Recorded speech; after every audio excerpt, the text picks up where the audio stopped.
So I gave a lot of thought about how I was going to do this, because let's be honest, giving a speech at your little sister's wedding, that's kind of surreal. And I'm just flooded with so many thoughts and emotions, it's crazy. And I don't know. I think it goes without saying that Jahmie's not a typical human being. She has more kindness in her heart, more love in one smile, more delight in little everyday occurrences than anyone I've ever met. Her heart shines for God, and you can see that played out in your everyday life. There's just no other way to say it. Jahmie is my built-in best friend, her and I through thick and thin. I have no memories of a childhood without you. You bring out the best in me. You make me want to be a better person in every single situation.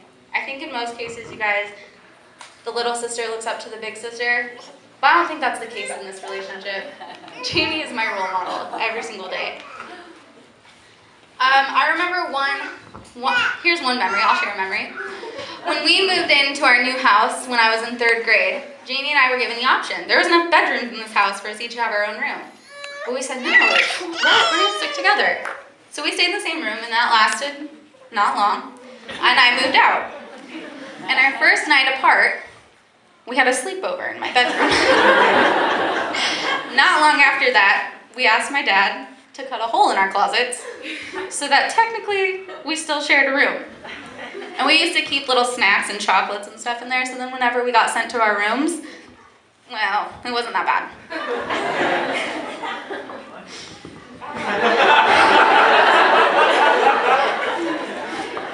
Okay. I honestly never thought that Jahmie would ever meet a man who was good enough for her. And maybe I have her on a pedestal, but she is one of a kind. Enter Lucas. You guys, I didn't know guys like Lucas existed. He does everything. Not only does he do everything, he exceeds at everything. It's almost unnatural. And it was easy for me to get to know him pretty quick because Jahmie and him spent every second they could together. He is everything I could want in a brother-in-law. He's funny, competitive, and can save me if my house starts burning down.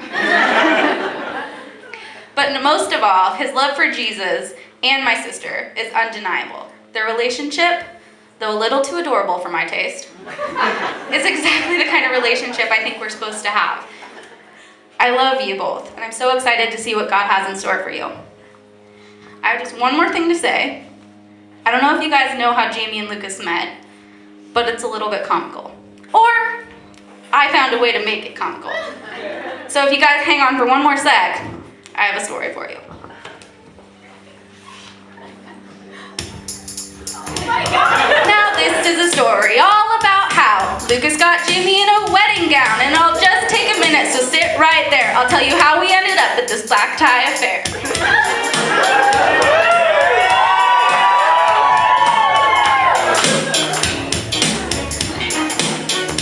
In South Snohomish, born and raised, on the lacrosse field is where she spent most of her days.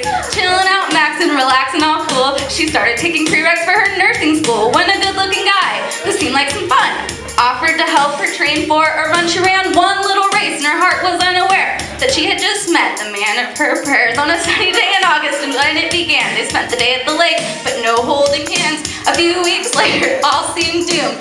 Lucas ended up in the emergency room. Little did he know that his faulty flip had Jahmie falling as they stitched up his lip. To make a long story short about how their love took flight, God bless you both and have a great night.